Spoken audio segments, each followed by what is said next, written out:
اعوذ باللہ من الشیطان الرجیم بسم اللہ الرحمن الرحیم الحمدللہ رب العالمین الصلاة والسلام علی اشرف الانبیاء والمرسلین اما بعد۔ ناظرین اکرام السلام علیکم ورحمۃ اللہ۔ سب سے پہلے آپ تمام حضرات کی خدمت میں امام حسن مجتبیٰ علیہ السلام کی ولادت کے موقع پر پرخلوص مبارکباد پیش کرتے ہیں۔ یقیناً بہت ہی زیادہ مسرتوں کا روز ہے، بہت خوشی کا دن ہے کہ آج ہمارے دوسرے امام حسن کی ولادت کا دن ہے۔ اور کیوں خوشی کا دن نہ ہو، ہمارے مولا علی آج خوش ہیں، ہمارے رسول حضرت محمد مصطفیٰ صلی اللہ علیہ وآلہ وسلم آج خوش ہیں، حضرت زہرا سلام اللہ علیہ بہت خوش ہیں کہ آج ان کے گھر میں ان کا نور نظر اور ان کا لخت جگر حضرت امام حسن علیہ السلام تشریف لا رہے ہیں۔ اس زمین پر امام حسین آ رہے ہیں، اس دنیا میں تشریف لا رہے ہیں۔ یقیناً ہم امام حسن کی جتنی فضیلتیں بیان کریں اتنی کم ہیں۔ امام حسن کی فضیلتیں ایک آدھ جلسے میں بیان نہیں ہو سکتی، بلکہ عشرے درکار ہیں آقا امام حسن علیہ السلام کی فضیلتوں کو بیان کرنے کے لیے، مقدمہ ہے امام حسن امام حسین تک پہنچنے کے لیے۔ لہٰذا جب ہم امام حسن علیہ السلام کی زندگی کو دیکھتے ہیں اور امام کے کارنامے دیکھتے ہیں تو امام کی زندگی میں وہ کارنامے ہیں کہ امام علیہ السلام نے ثابت کیا ہے کہ امام واقعی دین کے وارث ہیں اور رسول خدا کے جانشین ہیں۔ جس طریقے سے کربلا میں انقلاب بپا کرنا امام حسین کا کارنامہ تھا، اسی طریقے سے صلح کے ذریعے سے انقلاب بپا کرنا امام حسن کا کارنامہ تھا۔ جیسے امام حسین نے جنگ کر کے کربلا میں وقت کے یزید کو یعنی یزید ابن معاویہ کو بے نقاب کیا، اسی طریقے سے صلح کر کے امام حسن نے اپنے وقت کے معاویہ کو بے نقاب کیا، اپنے وقت کے ظالم اور حاکم کو بے نقاب کیا۔ جس طریقے سے امام حسین نے کربلا میں جنگ کر کے دین اسلام کی حفاظت کی، اسی طریقے سے امام حسن نے صلح کر کے دین اسلام کی حفاظت کی۔ جس طریقے سے امام حسین علیہ السلام نے اپنی ذمہ داری کو ادا کیا اور دین کو قیامت تک کے لیے محفوظ کر دیا، اسی طریقے سے امام حسن کا بھی اقدام تھا۔ کوئی فرق نہیں ہے امام حسن اور امام حسین علیہ السلام میں۔ اپنے زمانے کے تقاضے کے مطابق امام حسن نے صلح کی اور اسی کے بعد امام حسین نے اپنے وقت کے تقاضے کے مطابق جنگ کی۔ لہٰذا یہاں یہ کہنا بالکل غلط ہوگا معاذاللہ کہ امام حسن علیہ السلام شجاع نہیں تھے۔ امام حسن بھی شجاع تھے۔ شجاعت بنی ہاشم کا ورثہ ہے۔ بنی ہاشم کا جو بچہ ہوتا ہے شجاع ہوتا ہے۔ جب امام حسن کے بیٹے قاسم جو 14 سال کے ہیں کربلا میں، وہ شجاعت کا مظاہرہ دکھا رہے ہیں تو پھر بابا کتنے شجاع ہوں گے؟ یا انسان تصور تو کرے کہ امام حسن کتنے شجاع ہوں گے جس کا بیٹا قاسم یہ کہتا ہوا نظر آئے کربلا میں کہ چچا جان موت میرے نزدیک شہد سے زیادہ شیرین ہے۔ حقیقت میں جس بیٹے کے نزدیک موت شہد سے زیادہ شیرین ہو، اس باپ کی منزلت اور اس باپ کی شجاعت کا مقام کیا ہوگا؟ ہم امام حسن علیہ السلام کی فضیلت واقعاً زمانے تک نہیں پہنچا پائے۔ امام حسن علیہ السلام کو کریم اہل بیت کہا جاتا ہے۔ پورے مدینے میں آپ کا دسترخوان مشہور تھا، جو بھی چاہتا تھا آپ کے دسترخوان پر آتا تھا، بھوکا آتا تھا مگر سیر ہو کے جاتا تھا، پیاسا آتا تھا مگر سیراب ہو کے جاتا تھا، بے لباس و بے سوار آتا تھا مگر لباس اور سواری لے کے جاتا تھا۔ یہی تو ہوا کہ جب کسی نے آپ کو گالی دی اور آپ کے بابا کو برے الفاظ سے یاد کیا تو آپ نے اس سے جھگڑا نہیں کیا، بلکہ اپنے اخلاق کا اور اچھے اخلاق کا مظاہرہ کیا، اور یہ اخلاق آپ کا ورثہ تھا۔ آپ بتانا چاہتے تھے کہ یہ وہی اخلاق ہے جو میرے نانا میں تھا اور میں اپنے نانا کا وارث ہوں۔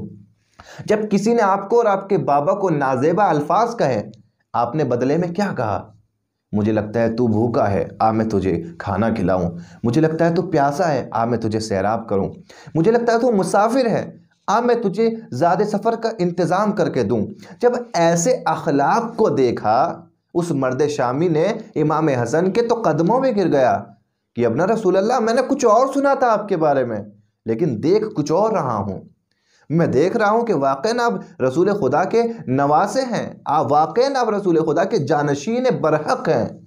توبہ کرتا ہوں۔ یہ اخلاق ہے امام حسن علیہ السلام کا۔ آپ اخلاق کو دیکھیں، تربیت کو دیکھیں کہ کیسے بی بی زہرا سلام اللہ علیہ نے تربیت کی ہے۔ وہی کے گھرانے میں امام حسن علیہ السلام کی تربیت ہوئی ہے۔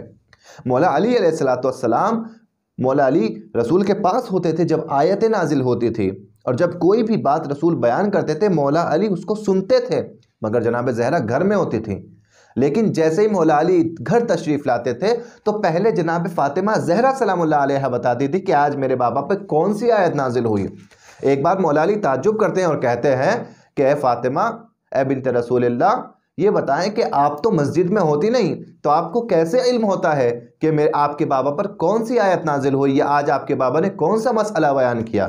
تو پھر بی بی فاطمہ زہرا کہتی ہیں کہ میرا نور نظر حسن وہ تو مسجد میں ہوتا ہے، اور روزانہ وہ ہر چیز کو یاد کر کے آتا ہے اور مجھے آ کے سناتا ہے، اور پھر مجھ تک وہ باتیں پہنچ جاتی ہیں۔ لہٰذا امام علی علیہ السلام نے کہا کہ اچھا ایسی بات ہے تو کل میں بھی سنوں گا۔ پھر امام علی علیہ السلام اگلے دن امام حسن سے پہلے آ گئے اور پردے کے پیچھے کھڑے ہو گئے کہ میں بھی سنوں کہ میرا بیٹا کس طریقے سے اپنی مادر گرامی کو وہ باتیں بتاتا ہے۔ یہ ہمارے گھر کا تربیت کا ماحول ہونا چاہیے یا نہیں ہونا چاہیے؟ ہم اپنے بچوں کو عادت ڈالیں کہ جاؤ بیٹا مسجد میں جاؤ، اور جو وہاں پر مولانا دین کی باتیں بیان کریں، جو مجلس میں پڑھیں، جو محفل میں پڑھیں، ان کو سنو غور سے، اور سن کے آپ گھر پر آؤ اور اس کو سناؤ سب کو۔ یہ ہم اپنے بچوں کو سکھائیں۔ یہ امام حسن علیہ السلام کی تربیت اس طریقے سے کی ہے بی بی زہرا نے۔ مولا علی پردے کے پیچھے کھڑے ہو جاتے ہیں، اب سنتے ہیں، مگر کیا دیکھتے ہیں کہ امام حسن ہیں اس طریقے سے نہیں بتا پا رہے کہ جیسے پہلے بتاتے تھے۔ آج زبان میں ذرا لکنت ہے، یہ معذرت چاہوں گا، یہ الفاظ کی مجبوری ہے کہ جو لکنت کہنا پڑ رہا ہے، وگرنہ معصوم کی زبان میں لکنت نہیں ہوتی ہے۔ لیکن جب معصوم کے سامنے کوئی ایسا کھڑا ہو جسے معصوم اپنے سے زیادہ رتبے میں بڑا سمجھتا ہو تو یقیناً ہچکچاہٹ ہوتی ہے، یقیناً ایک حیا ہوتی ہے۔ امام حسن کو معلوم تھا کہ کوئی ہے کہ جو میری اس بات کو اب سن رہا ہے، لہٰذا جب بی بی نے پوچھا کہ آج کیا ہو گیا، اس طریقے سے بیان نہیں کر پا رہے، کہا مادر گرامی مجھے محسوس ہو رہا ہے کہ کوئی اور ہے کہ جو ان باتوں کو سن رہا ہے۔ پھر مولا علی علیہ السلام نکل کے آتے ہیں اور آنے کے بعد اپنے بیٹے کو، اپنے لخت جگر کو اپنے سینے سے لگا دیتے ہیں۔ واقعاً یہ تربیت کا اصول ہے کہ جو مولا علی اور بی بی فاطمہ زہرا زمانے کو دے رہے ہیں کہ اپنے بچوں کی ایسی تربیت کرو تاکہ وہ بھی دیندار ہو، اور وہ دین کو مسجد میں فقط سنے نہ بلکہ مسجد میں دین کو سن کے اسے گھر تک لے کر آئیں۔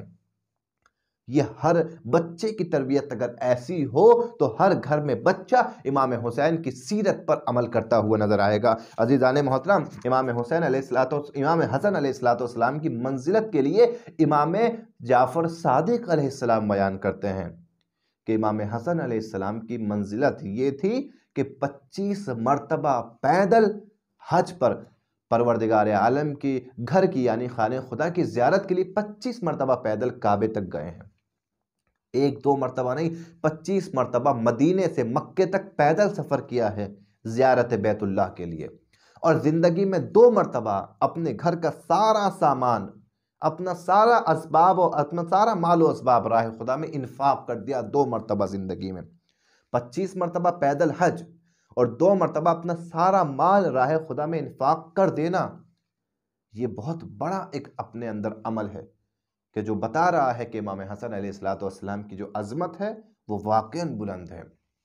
اور ایک روایت میں تو یہ کہتے ہیں، ایک روایت یہ بتاتی ہے کہ فقط پیدل جاتے نہیں تھے مکے تک، بلکہ مکے سے پھر مدینے واپس بھی پیدل آیا کرتے تھے امام حسن۔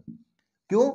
کیونکہ امام حسن علیہ السلام پروردگار عالم کے بارگاہ میں جاتے تھے، لہٰذا انہیں پسند تھا، کہتے تھے کہ مجھے پسند ہے کہ میں پیادہ جاؤں، پیدل جاؤں خدا کی راہ میں خدا کے گھر پیدل سفر کروں۔